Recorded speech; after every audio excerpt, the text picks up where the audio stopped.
Action. Ladies and gentlemen, and the honorable adjudicators, the honorable timekeeper, and the honorable lead of opposition team. Welcome to today's debate. First, let me introduce myself. My name is Yolanda from SMA Negeri 1 Situbondo, and now I am currently speaking on behalf of the affirmative team as the third speaker. The motion for today's debate is to arrange students in classroom based on their level of intelligence or academic competency rather than just rely on their age. Now, let's just define some important concepts. First, to arrange is to classify a group of people or a group of things based on their shared qualities. And to define intelligence is the ability to apply a knowledge or a skill. So now we are going to elaborate on why this house believes that it is better to arrange students based on their level of competency rather than just rely on the age. Our first point is we have to look about and considering about the effectiveness. It will be easier for both the teachers and for the students to learn something, to absorb the material in the classroom because they just require one method of teaching. When students have the same or shared level of intelligence, they are less likely to require various kind of teaching.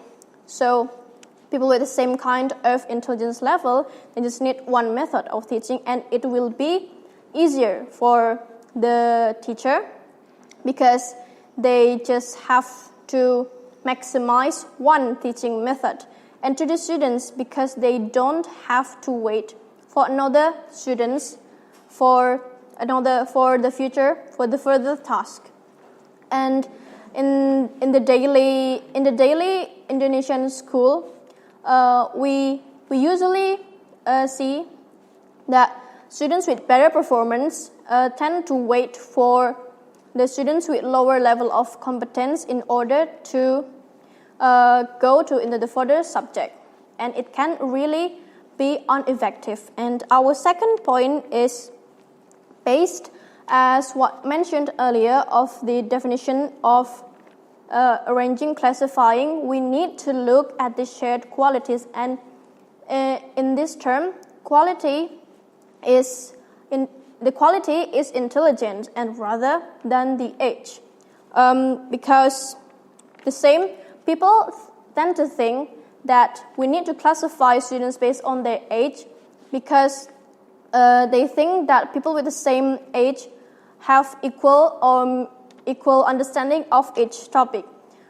We think that this is absolutely not true at all because we humans, people are raised, they were born, and they live in different community, in different environment, and that's why we have different characteristic or personality that requires various way of method and not just one, and we have to classify them in a group when they are placed in the same level of intelligence rather than just age.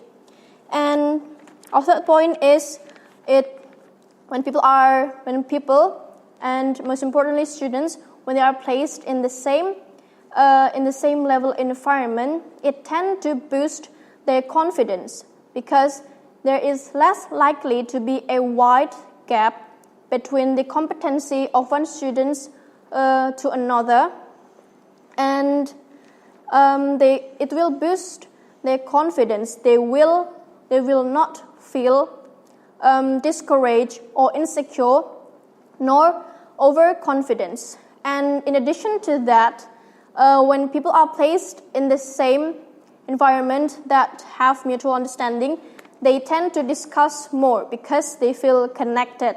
And this is really good for the future of Indonesia's education because discussion, they require a analytically critical thinking skill. So we can we can make a better generations for Indonesia from the discussion, and they will be more critic to a certain topics. And as a final word to summarize our point of view towards this issue is this house would encourage schools. We will encourage schools and to provide for a better system to the education that is grouping students based on their level of competency. It also, we have to look on the university in Indonesia. Most of them already applied this system, and it results in a good thing.